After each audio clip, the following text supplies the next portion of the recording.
ଆସନ୍ତୁ ସାଙ୍ଗମାନେ ଆଜି ଦେଖିବା ମଣ୍ଡା ପିଠାର ଖଳି ପ୍ରସ୍ତୁତି। ଯିଏ ବି ମଣ୍ଡା ପିଠା ଜାଣିନଥିବେ ଏପରି ସହଜରେ ପ୍ରସ୍ତୁତ କରିଦେବେ।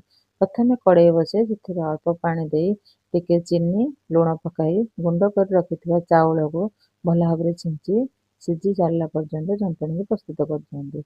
ଯନ୍ତଣୀ ପ୍ରସ୍ତୁତ ହୋଇସାରିଲା ପରେ ଗରମ କରୁଥିବା ସମୟରେ ଏପରି ଗୁଳା ପ୍ରସ୍ତୁତି କରି ପୂର୍ବରୁ ପ୍ରସ୍ତୁତି କରି ରଖିଥିବା ରାଶି ପୁର କୋଳଥ ପୁରକୁ ଭିତରେ ପୁର ଦେଇ ଆପଣମାନେ ସୁନ୍ଦର ସୁନ୍ଦର ମଣ୍ଡା ପିଠା ପ୍ରସ୍ତୁତ କରିଦିଅନ୍ତୁ। ପ୍ରସ୍ତୁତି ସରିଲା ପରେ ମଣ୍ଡା ପିଠାକୁ ଆଉ ଟିକେ ଭଲ ଭାବରେ ସିଝାଇବା ପାଇଁ ଗୋଟେ ଇଟିଲି ଛାଞ୍ଚ ବସାଇ ସେଥିରେ ଅଳ୍ପ ପାଣି ଦେଇ ପାଣି ସିଝି ସାରିବା ପରେ ଆମର ପ୍ରସ୍ତୁତି ମଣ୍ଡା ପିଠାକୁ ସେଥିରେ 5ରୁ 10 ମିନିଟ୍ ପର୍ଯ୍ୟନ୍ତ ସିଝାଇବା ପାଇଁ ଛାଡ଼ି ଦିଅନ୍ତୁ। ମଣ୍ଡା ପିଠାଟି ଭଲ ଭାବରେ ଟେଷ୍ଟ ଲାଗିଥାଏ। ଏପରି ଆମର ମଣ୍ଡା ପିଠା ପ୍ରସ୍ତୁତ ହୋଇଗଲା।